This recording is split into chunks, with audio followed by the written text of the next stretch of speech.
What is going on? You are listening to TAGSPodcast, aka Talk About Gay Sex Podcast, celebrating 7 years of podcasting. This is episode 584. I am your host, Steve V, alongside Jeremy Ross Lopez. How you doing, Jeremy? I'm really well. How are you? Really, really good. Thank you so much. And joining us is the birthday boy himself, Cancer, Kodi Maurice Doggette. Happy birthday, Kodi. Thank you. I almost said happy birthday again to you, Steve. It's not my birthday. It's not your birthday. It's my birthday. Oh, it's so amazing. Thank you so much, guys. Nice. Well, we actually were on the beach yesterday, Reese Beach in Queens, and had a great time. What did you think of that celebration, and what's been your day like, and how you're celebrating tonight? Wow. Well, yesterday was fantastic. It took us a while to get to the beach, but once we got there, it was all love and all good vibes. I wanted to do something relaxing with people that I loved, and the goal was accomplished. I got to spend so much time with people that mean so much to me, and just really relax and ease into one another and connect.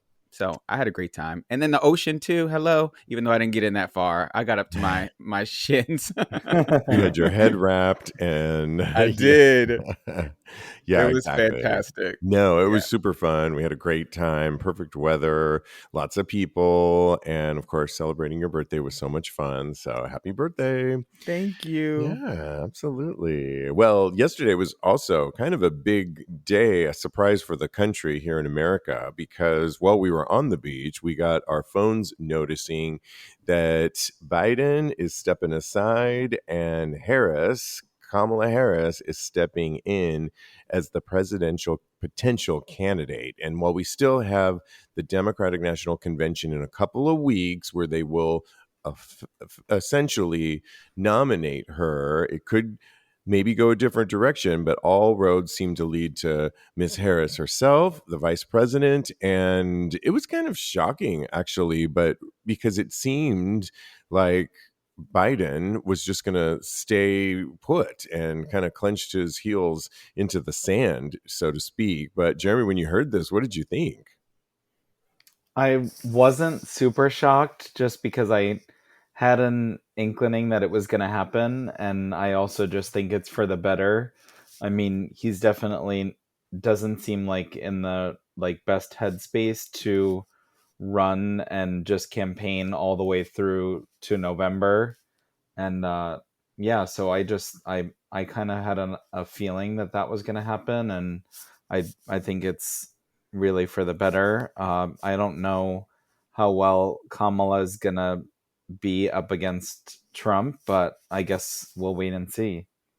We will wait and see. And Kodi, one thing that came out yesterday is a rollout of her current campaign, which is already gay as fuck, with an assist from major pop stars who all went to various social media to let them know that they are supporting Kamala. The Biden campaign officially account, Biden Harris HQ, has officially branded to Kamala HQ with a brat theme.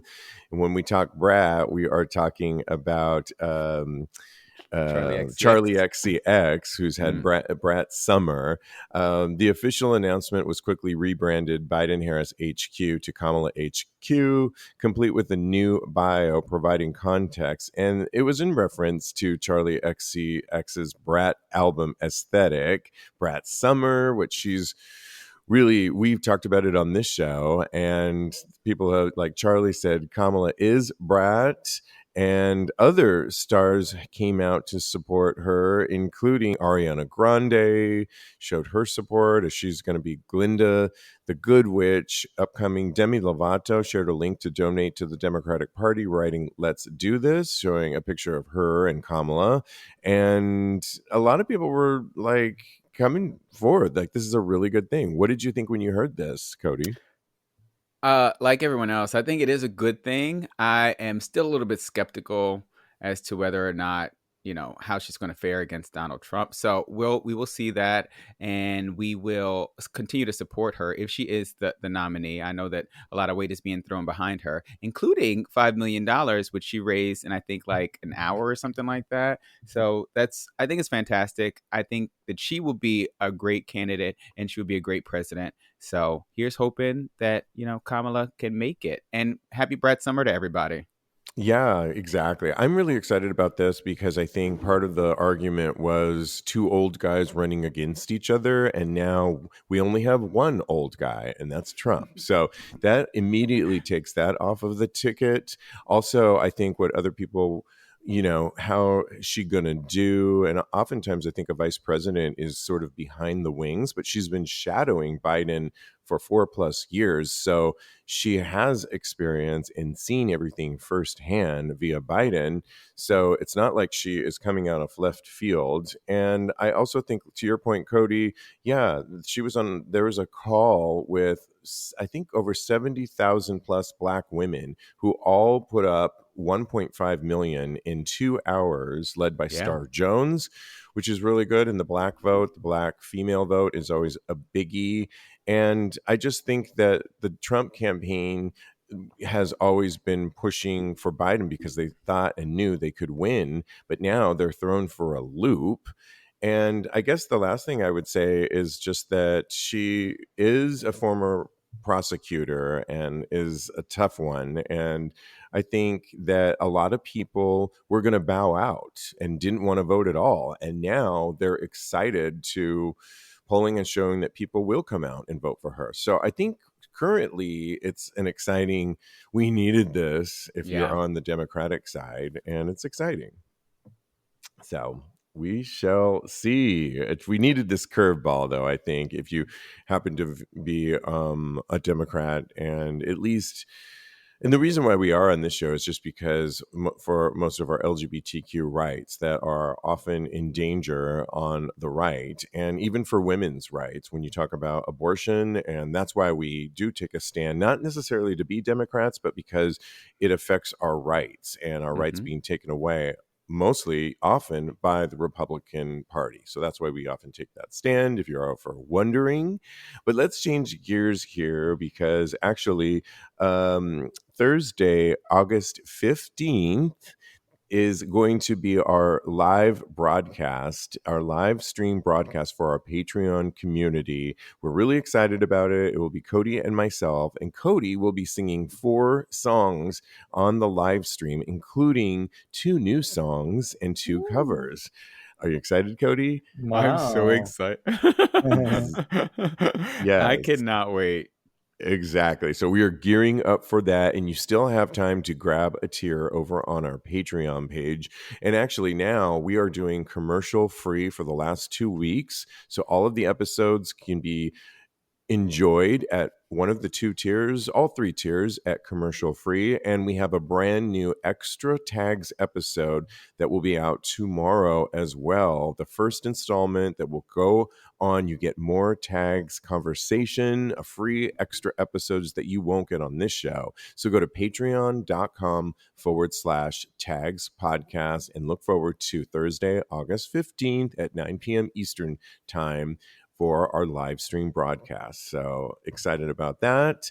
Okay, let's get into some hot topics. And this actually was an old Grindr chat that made its way in 2020 during the pandemic, but found its way back into the ethosphere just recently because it was so iconic. And I'm talking about a Grindr chat between 2 bottoms that still has the gays in their feelings. And for now, a Grindr conversation has been delighting social media users, and it might just be the most consequential hookup letdown you've ever seen. Here's how it went down. "Hi," said first person. "Are you a top?" One Grindr user says. "Hey," the screenshot replies, "No, sorry." Then comes the kicker. Never apologize for being yourself," the first user said. "That's how the straights kept us down for hundreds of years." And it was highlighted back in 2020, but it's recently garnered up another 1,400 as of late upvotes at the time that this article went out. And it's become kind of a gay internet classic. And a lot of people had things to say like, damn, that's wholesome. I wish I could get messaged like that. Someone else said, actually, king shit.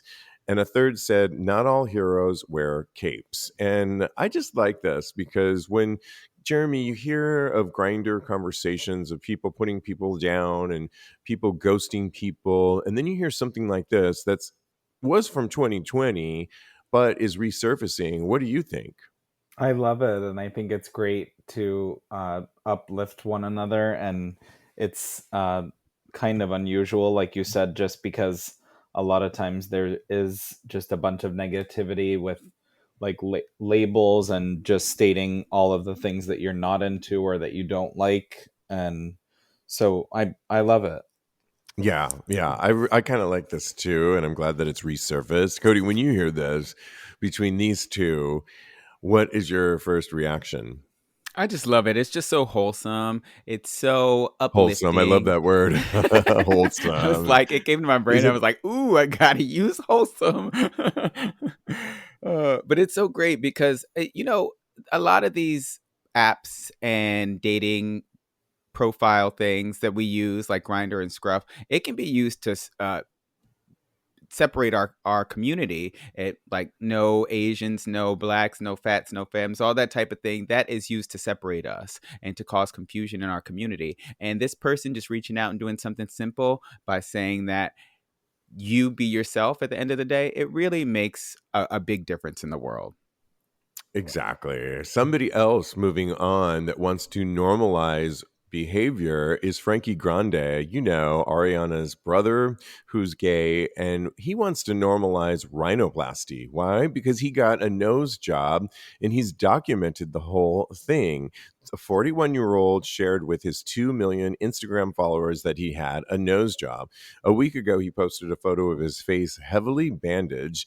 And actually, then he went out to see The Wiz and was backstage with none other than, oh my gosh, what's her name? I love her, Deborah Cox, and had the bandages on his face. And I think at first I was a little cringy when I first heard of it. But then when I saw that people are probably going to notice, and why not just own it and take ownership of it? And then when I looked at the before and after of his nose, well, I would never tell anybody to get a nose job or anything to change their body. I could see where it kind of looks better now, I have to say. So I'm kind of glad he did do it. But you, Jeremy, have always not been shy about sharing your love for the Kardashians and things that they've done. What do you think about Frankie sharing his journey of having a nose job?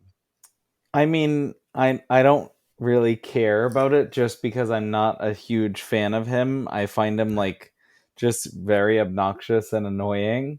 But I Yeah. do think the side of me that like loves the honesty, and obviously it does look a lot better. I'm kind of like 50-50 with it. I mean, I really am not a big fan of him just cuz I think he's ridiculous, but I think he looks better at the same time. He definitely can be a lot to some people. I'm not going to lie. I've thought that too. But I will say the changing point for me was when I saw him in a reading of the musical Titanic, a little riff on Titanic, complete with a Celine Dion character at the very end who comes out of the depths and sings, I will always love you, or what's the song that she said, whatever song she sings, my heart will go on. Yeah, that's And it. he did do a really good job in this. And so I was like, okay, well, I'm not like the biggest fan of him. He got 2 points from me. But Kodi, when you see this documenting his rhinoplasty, what do you say to this?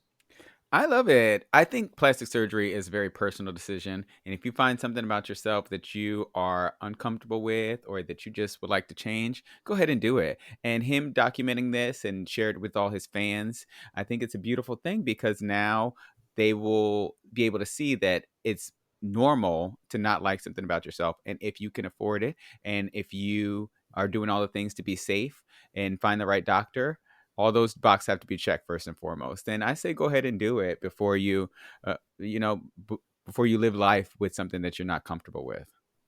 Yeah, I mean, a good point about if you can afford it too, because these things are not, they're elective, they're not cheap. Of course, the nose he was going for was an aesthetically pleasing nose that we've seen by Ken dolls and certain types of models that he is definitely going for. So there's that argument to be had, but he is allowed to do what he wants. He's allowed to document what he wants. And if he doesn't want to lie about it for his 2 million fans, I think it's a good way to just put it out there Bro, because it's people, noticeable. it, You it's can see the it's it's noticeable. People are going to talk, and he's getting ahead of it. And I think in his case, it makes him look better. The only thing I can think of back in the day when actress didn't talk about it, and it was from she played Baby in oh my gosh, what's Dirty that? Dancing, Yeah, Jennifer Grey. Jennifer Grey did a nose job after the fact, after the movie Dirty Dancing,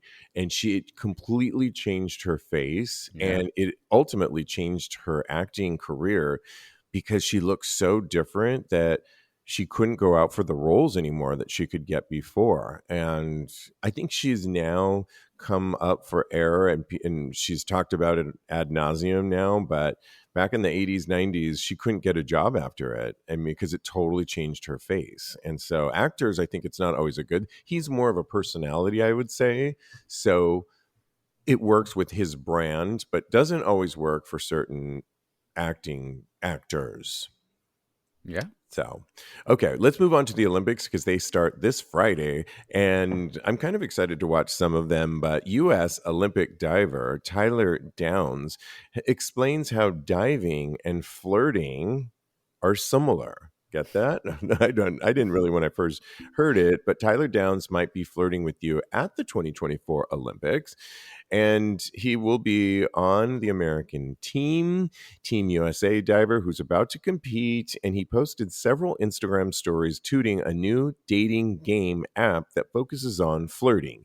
He says that flirting and diving are very similar. In this diving, if his diving is any indication, he's a flirting superstar.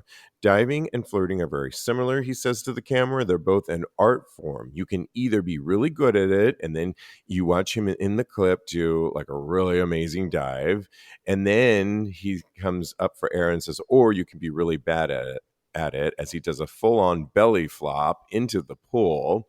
And if you're bad at flirting, Down has the recipe to improve, just like in his diving profession. He says that they both take a lot of practice to get right results you want. So my question to you guys is, how do you flirt with somebody, and what's a good flirt and what isn't? And I'll preface it and start first because this afternoon, I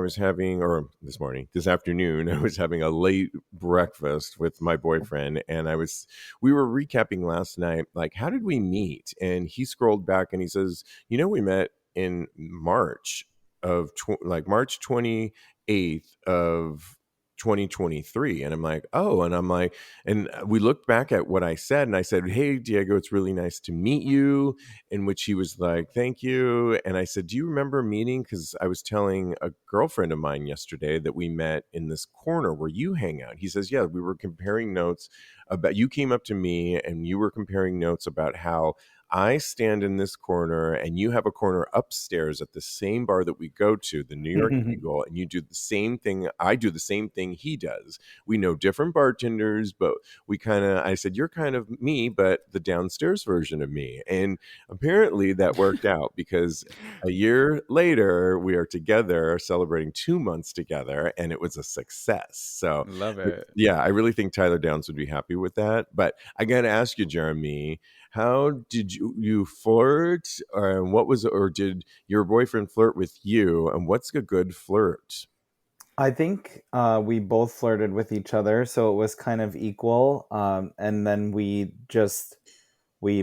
kept missing each other, and then finally set a date to meet for our first date, and then it ended up being like a 7-hour first date. So it was kind of Wow. like really long and very fun. And I think the feeling was just mutual right off the bat. Like he says that my eyes lit up when I saw him and like sat at the table and just had like great conversation. And we did brunch as our first date. So we did like a middle of the afternoon brunch in Boston on a rooftop at a rooftop restaurant. And it was really like just great. And I think that it's a funny comparison that he compares it to diving, because I think it can totally be like a hit or miss. And I think sometimes you have to not think too much about it, and that's when you flirt better. And also you have to think about the fact that some people are really attracted to like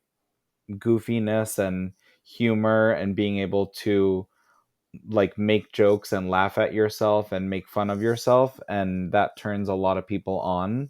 So I think that when you don't think too much about it or too hard about it, you're flirting at your best. And I think that uh, then someone else picks up that like positive energy that you're putting out.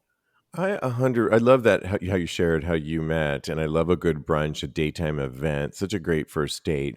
But when you go backwards to how do you even like meet somebody, I love your tips, and I also think don't think too much about it, but also develop the art of communicating and having conversations, because a girlfriend of mine, Kodi, your girlfriend, was asking me, she said she was asking me how I met my boyfriend. And she said, I really need to get out there more, because I think she uses maybe the apps more. And I often have empathy for women, because they don't really, like gay men, have a lot of bars where guys are going to be like cool.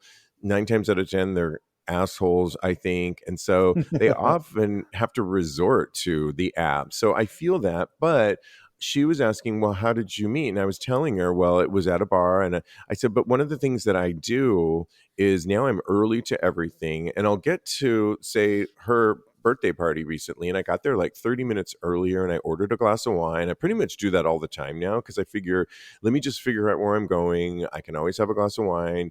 And you end up chit-chatting to people, and you start developing the art of conversation. And it doesn't always have to be somebody that you're interested in, but if you start that, you'll be good when you're interested in somebody. You'll have something. And if you are, like to Jeremy's point, a funny person, that will come out. If you are goofy but a cool kind of goofy, that will come out naturally too. And or you'll just be sharing interesting things that you do. Maybe you went to a cool theater production, and that's what I was talking to these people with. We were sharing theater notes, and turns out they were from my hometown, San Francisco. And so it just spirals in a good way when you just develop your art of communicating and not be such a wallflower. But Kodi, when you hear this, what's your art of flirting, and what's a good flirt like Tyler's talking about, and what's a belly flop?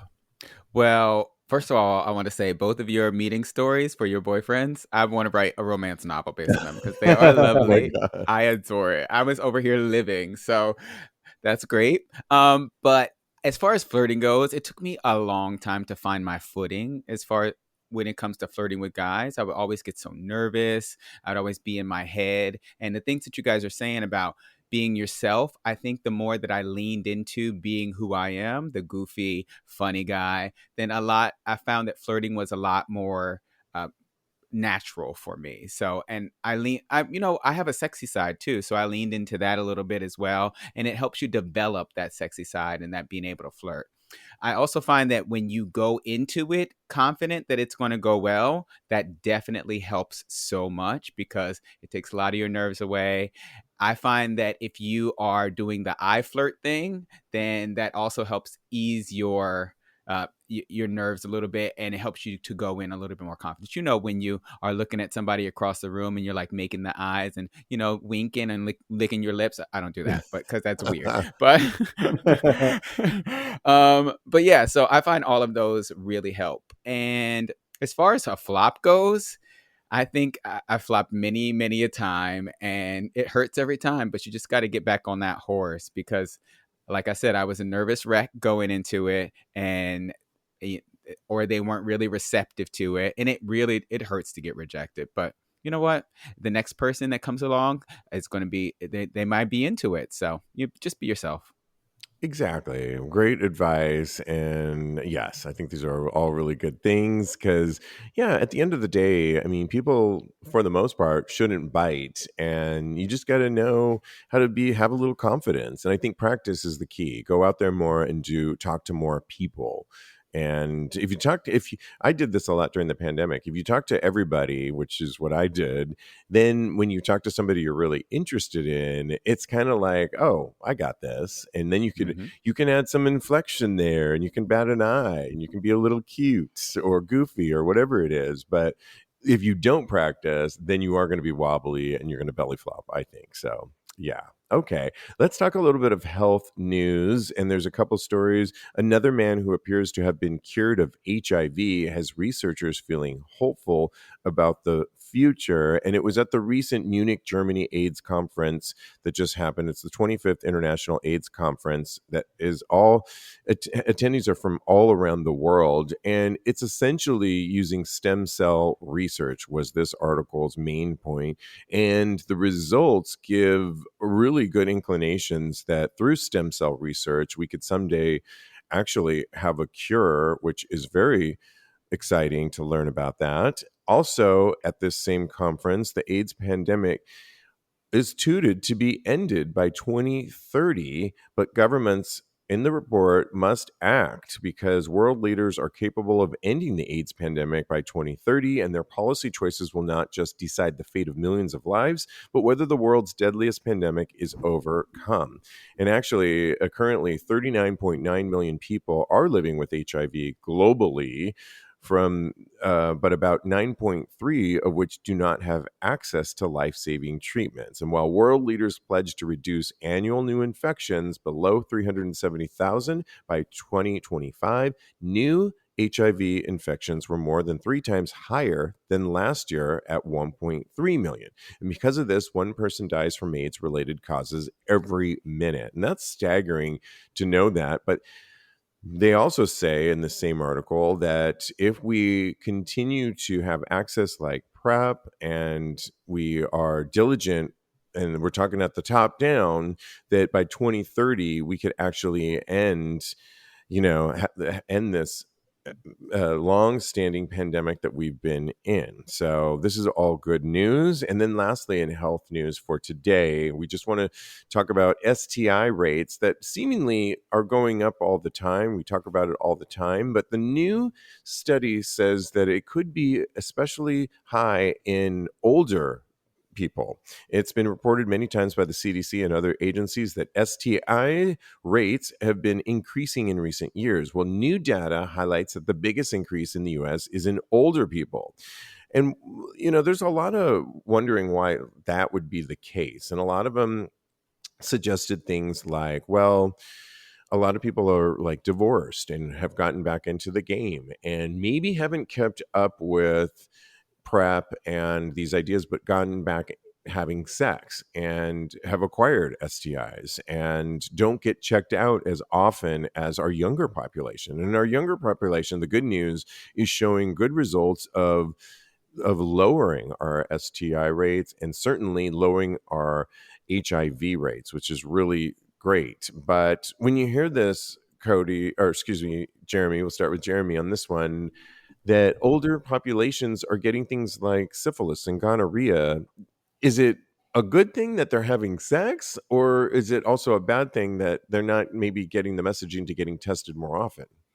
I mean, it's kind of surprising to think that it's happening as they're older, just because I think that they would be wiser and know from maybe past experience. But I think that it's important for them to know that if they're going to be sexually promiscuous, at least just have routine testing done in order to avoid getting and contracting STIs. Yeah, I mean, Kodi, we speak so much to our younger generations, people of color. At least on this show, we do a lot, and we talk a lot about the need not only to get access to things like PrEP, Truvada to prevent HIV if you're going to be sexually active, or use condoms if you aren't. But then when you hear stories like this, that are we missing a generation of messaging to our older generation of things like maybe they know about HIV, but they're not getting the messaging about STIs as much.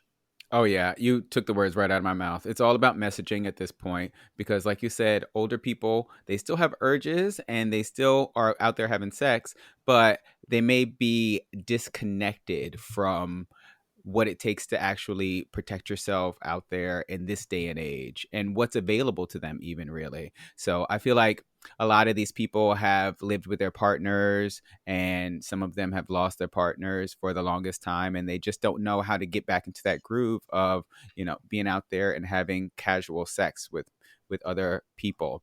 And I think that it could be pervasive. So I think that the messaging is the most important thing, and that yeah, it's not beyond them. They can definitely get it together. Absolutely. It's just hopefully, if you are recently single, you have a good relationship with your primary care doctor that you can I just had Dr. Goldstein on the show with his brand new book, But Seriously, and probably even beyond all of the talk we did about our bums and our asses was the conversation that you have with your primary care doctor and the comfort that you should be able to talk to your doctor about your sexuality and your sexual needs. And if you can't have that, you need to find a doctor that you can. And hopefully, our older generations are getting that messaging too. We need them to, because you don't want to keep these STIs in our communities if you need to get checked out more often if you're having more sex. And by the way, good job, older population, if you're having more sex. It's just we also want you to be checking yourself for STIs as well. So it's kind of good news, but then it's also like, okay, but then here's the thing that you need to know if you're not doing it already, which is getting checked out for STIs. So good, good, good. And let's switch gears. Moving on to, let me just see. There is, I don't know if guys had a chance to see it, but there is some new things to watch on TV and film. I'm going to go through all three of them, but I want you guys to weigh in. We're starting with number one, and apparently Zeus Network, I didn't know about this network, and its executives must know they've made a mark on pop culture when knockoffs like this one started popping up on the internet. Instead of baddies or bad boys, let us introduce you to Badders franchise and its latest installment, Badders Boys UK. What can you expect in this? Well, it's all a bunch of hot-tempered men, most of them gay, seemingly, chasing fame, set up in a mansion to learn, grow, develop friendships, and fight each other every episode for your enjoyment. It was a format first brought to life by Bad Girls Club on Oxygen, and then it was revamped and propelled to bigger numbers on Zeus, and now it's taking on a new life, courtesy of executive producer Lonnie Gold on her private server. Did you guys have a chance to watch this trailer by chance, Jeremy or Cody? Unfortunately. No, I didn't, but Okay. I've seen clips of it before, and it does seem like intriguing. It does, and they are at each. I mean, but we're And there's a talking. lot of drama. There's a lot of drama, and unlike the Housewives, a lot of fist fights and people Girl. jumping on tables, beating each other up in the parking lots, in the mansion. There's a lot of sass talk, and it makes me want to watch it. Because it's that, like, I mean, I don't know. I'm kind of here for it. I need to get the Zeus Network, I think, because I'm kind of here for it. Cody, I Oh, know you didn't watch the trailer, but given what we I, talked about and the reputation that some of its former shows have had, what's your take on this? Yay or oh, nay? I did watch it, and it is insane. It is salacious. It's really gripping because it did try and pull me in, and I was almost all here for it. But I've had to wean myself off of these types of shows in the past couple years. I still am. I still do the Housewives of Atlanta, and I do a couple more. I do like the Traders, but they don't really fight in that one. But that like the Housewives is the only one that I will watch that is kind of like where they argue a lot. I kind of draw the line at fist fighting on television because I think it is not necessarily the best example of our community. And honestly, a lot of these dudes that they were fighting, and I don't think they can really fight. I think I could take them in a fist fight, honestly. Yeah, I mean, it seems kind of intense. And so, I mean, yeah, it's interesting that it's British as well. I don't know. It'll depend because, you have to like pay for this Zeus. And am I really going to go that route? Or I I could, mean, if you yeah. get it, I'll come over and watch one episode with you. Okay. Just Okay. Maybe we'll get it just to see how bad it really is or how good it is. I I mean, know, right? le- I'm telling you, it drags you in. So, but yes. it does. It does. We love the drama. And another show that is kind of spicing things up is on Tubi. Tubi's turning up the temperature and bringing the drama with its brand new reality television series, House of Heat. And in this show, this one I might be, since I have an OnlyFans and Just for Fans account that I post on, this is essentially looking at a group of people that live under one roof also, but they're all adult content creators. And there is men and women in this, but the two people that I watched their interview were a couple.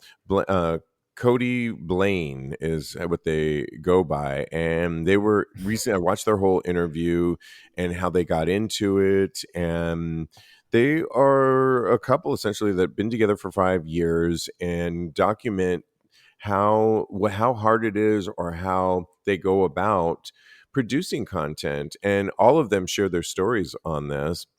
I think because we're all a little bit kind of obsessed with that kind of content creators and how life is. Do you do this all the time? They said in the interview that they do this because they want to dispel myths that this is their job. I mean, one of them is an engineer by day and he does this at night. The other one, his boyfriend, is does this full time, but they hope to kind of segue and do this full time and take the stigma out of it and hopefully share that it's not necessarily the easiest thing to do in a saturated market. Would this be a show that you would want to watch, Jeremy, about adult content creators all living within one household? Yeah, I think it would be juicy, and I feel like it would be interesting to see um, just how they like what's their day to day like, and how they come up with ideas for new content. And like you said, with the market being so oversaturated with so many performers and so many like social media personalities and stuff, I think it would be interesting to see just like how they create that magic or like the allure that makes it lucrative for them. Exactly. And how they keep it going, week after week. I mean, I'm learning Yeah. that lesson. I might just watch it as a tutorial for myself. Even in this interview, they were saying, you kind of have to they said one of the interviewer was like, well, what's one tip you would give to people that want to get into it? And they said, well, you need to at least have one social media outlet that has a decent following that you can promote from, because in general, these outlets like OnlyFans or even Just for Fans, which has a little bit more bells and whistles, but not a lot of promoting. And you need to be able to promote your content, like we Hmm. said, in a saturated market. And how are you going to promote it when a lot of these sites, social media sites, don't allow you to show everything? Right now, we've got X that you can, or Twitter, that you can promote on, but heaven forbid that went away, because you would really find it difficult to promote your content. But Cody, when you hear this, House of Heat, a Tubi original that premiered on June 6th, and with 2 episodes, the remaining episodes will drop weekly through August 1st. Are you yay or nay on this one? So remember 5 minutes ago when I said I was trying to wean myself off of these types of shows? I might have watched this entire no. Oh I my watched the God. first 2 episodes of this show. You And it was did? I did. Yeah. Wow. I was looking for LGBTQ plus shows that I could watch like in my downtime when I was doing stuff around the house, and it just came up on my feed and I watched the first 2 episodes. I don't really necessarily think it's that great of a show, but it was something to watch, and I did learn a lot from the couples on there. And yeah, it was okay. So I Kodi think it's loves a these shows, by the I way, because do. I remember you were staying here a while ago, or we were in Mexico, and we were too tired to go out the last night that we were there, and you got us into this.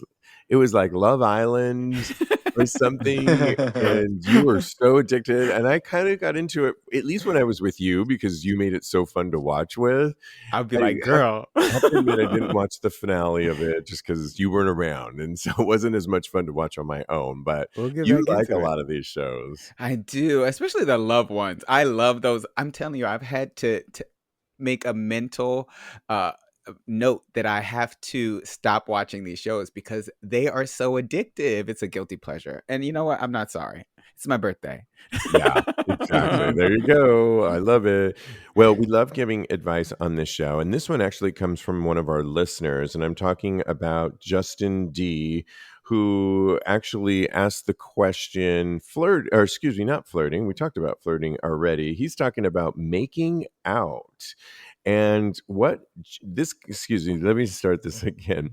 We love giving advice on this show, and we love it when it comes from a listener who's asking us for advice. And this one came to us via email from Jake P, asking advice on making out. What's some advice tips on making out? And without Jake giving us a little bit background on whether he's back trying to get back in the game or if he just wants to brush up on his making out skills, he wants some advice on making out skills. And I'll give mine in a second, but Jeremy, what's some good making out tips that you would give to Jake P?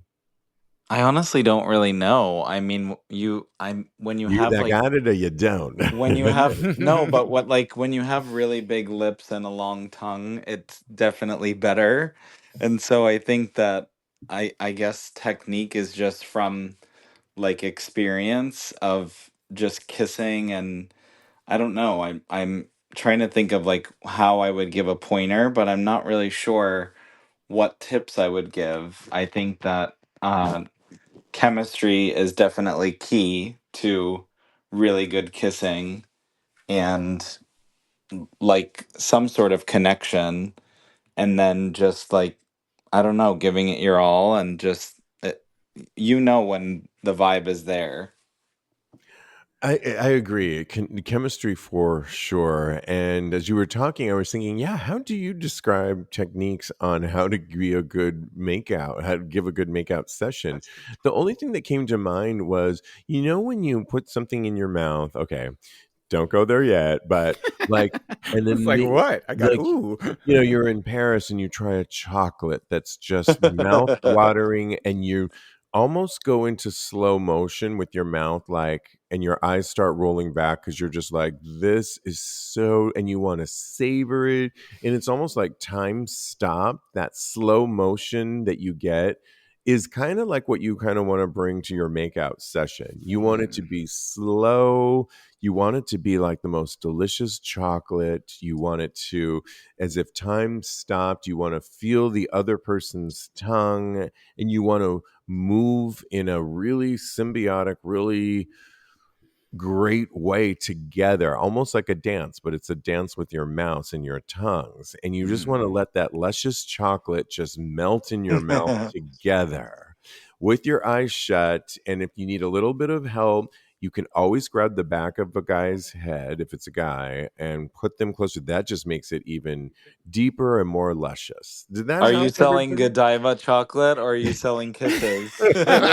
Both, darling, Oh, both. darling, we're trying to get them as a sponsor. Oh Or any man. chocolate company. But yes, Kodi, when you hear this, tips for Jake on how to give a good makeout session? Yes. So you read my mind. Go slow is my first tip because it makes the moment more intimate, and it helps breed a intimate setting. And nothing is worse than kissing somebody that is moving too fast. I've had people peck at my face. I've had people move too fast. None of that is good. My second tip is use your tongue, but again, in moderation. go slow, and also make sure you vary your mouth position, because you go from one side to the other side. But again, take your time, feel their energy, and I like to look into their eyes because I like to see their eyes roll into the back of their head. Somebody has told me before that I'm a good kisser, just so we put it out there. Yeah, I mean, I think take your time for sure. And that's where the analogy of when you're eating like this luscious chocolate that you're just taking your time and it's just moving in your mouth. That's where that came from. So things to not do are to not poke with your tongue and hurry through something, I think are really bad things. Poking your tongue is never a good thing. Just let it swirl with the other person. You'll find that natural dance. And then to Jeremy's point, if you have chemistry, you'll really find that the reciprocated from somebody that also is feeling that. And then it just becomes, when you've tried to dance with somebody and it's just natural, it's the same thing with your tongues, and you just kind of enjoy the process in the moment and you really just let yourself go, I think. I Yeah. hope that helps. We are always here for you. We will give our handles at the end of the show that you can always DM any one of us, or you can go to tagspodcast.com and emails via the website like Jake did. And lastly, we also are giving some advice to a Redditor who says, what do you think of rimming? In porn, I sometimes find it hot, but in practice, ... I seen the other post about the taste of ass, which is making me want to ask this. I briefly tried it once years ago, and it was a good experience, albeit super brief. Honestly, I am also not a fan of a guy rimming me, but I will allow them too. And in practice, I just don't know. Fucking I am okay with, but somehow thinking about putting my lips or tongue on the hole just makes me shake my head. If you were an active rimmer, Jeremy, did you ever have that thought but were able to overcome it? And if so, how, Jeremy? I don't think I've ever really thought too much into it. I really have just always been turned on by it. So I think that for me, it's one of the key things with foreplay and getting into sex that turns me on the most. And I honestly like it even more than like fucking. And I don't know, it's just always been one of my favorite things. And I think that when you have the right chemistry and you're with your partner, and it's just like it can be really euphoric, but I think that it has to be like a mutual feeling, and you can vibe off of when you're doing it and the other person really is enjoying it. And I think it's one of those things. It's like a time and a place, and like after you've showered and all of that kind of stuff. But I think that just not thinking too seriously about it does definitely help. And yeah, I've always found it super sexy, and I've always been an ass lover, so I feel like that's just always been one of my top things that turns me on. I love that. And it really does pair up with the last advice we were giving. And really, I think the common denominator in that last piece we were giving advice on was take your time. And I think that's maybe, we've had Will Tantra on the show before talking about Tantra, and it's really taking that step back that sex doesn't have to be this 5-minute situation. We all have had fun moments when it can be the case, or if you're in a cruise bar and it's more a numbers game. But if you're talking about just you have somebody in your place or you're in their place and you really want to enjoy the sexual experience with this person, you want to enjoy the time and you want to take time, and part of that is making out, and part of that is the foreplay that can come with eating and rimming an ass. And you might ultimately get to the fucking, and you can take your time on that too, but this is such a great foreplay. And in having, again, the good Dr. Goldstein on the show the other day about talking about all things but seriously, his new book, one of the things he says in there is that there are so many sensitive nerves surrounding the ass. And if you almost have to think of the ass like a clock, there's the 12, the 6, the 3, and the 8 over there. And when you, excuse me, the 9, and there's different quadrants on there that actually have certain sensitive nerves on there that can be really sensitive. And I think sometimes we go straight to the fucking and we avoid all these really amazing sensual pleasure points that get overlooked. And if you can really tap into that, it can be really fun, especially with somebody that you meet up more than once, or a boyfriend. It just can be really exciting. Kodi, when you hear this and what this guy is saying, like, what do you think of rimming? Oh, What do I you love it. I love it. I think it's amazing. And I think the thing that he can do so that he can understand the pleasure that it could bring is to have somebody do it to him. And then once you have that feeling, you know that you can inflict this type of pleasure on other people, I think he's going to love it. So I for me, it's more about a connection. I don't just rim random people. So unfortunately, so I make sure that I have a rapport with them. I know them pretty well. So because I've honestly went to go rim somebody, and then it was not a good situation down there, and I had to stop. So I mean, there is that, but that I also, mean, go ahead. yeah, I mean, that Yeah. also goes with if someone's not ready to as well. Oh, he And thought he was ready, and I was like, "You're not ready." okay, there's that as well. We were trying to give this guy advice to get into it, but yeah, no, I hear Yeah. you. Yeah, I mean, I just think it's all about taking the time, and sex should be about that. And I think we often don't do that. And I think this is a good rimming and making out are such good foreplays. They're hot, they're sexy, and then they could lead to really good, hot gay sex, like we say at the end of the show. And so, take that time, like you said, Kodi, have it done to you. But if it's not right for you, hopefully you can tell them, like, take your time down there, don't rush this, don't poke again, no poking. Honestly, I think that's the only time you can poke with your tongue, not with your You finger, with your can, tongue. but like you Yeah. really want to really, there's all these nerves surrounding the ass region that you don't want to forget about. And Mm-hmm. that's what's exciting about it too. Yes, you can definitely get to that poking part, but if you're just going for the poking part, you might as well just fuck them then, because you're avoiding all these other great moments that could be exhilarating to the person that is getting rimmed. Okay, super excited for all of this on this Monday night on Kodi's birthday. I want to thank you both, as always. Don't forget, you can grab a tier. We have a date now for our Patreon live stream. It is Thursday, August 15th at 9 p.m., and you can still grab a tier, and we will let you in to watch Kodi sing some brand new material and some covers and some really good stories. It's going to be a really fun night. You can go to patreon.com/TAGSPodcast, grab a tier, and know that you will be supporting Tags when you do so. You can follow my co-host. You can follow Jeremy on the gram at @JRossLopez. Follow Kodi. He's a life coach, also at KMD Coaching, or his personal account at Mr. Maurice. Mr. Maurice. Follow me on the gram. I am _Steve V. Or go to my Twitter account where I give you a little preview. New content coming out now from here on out.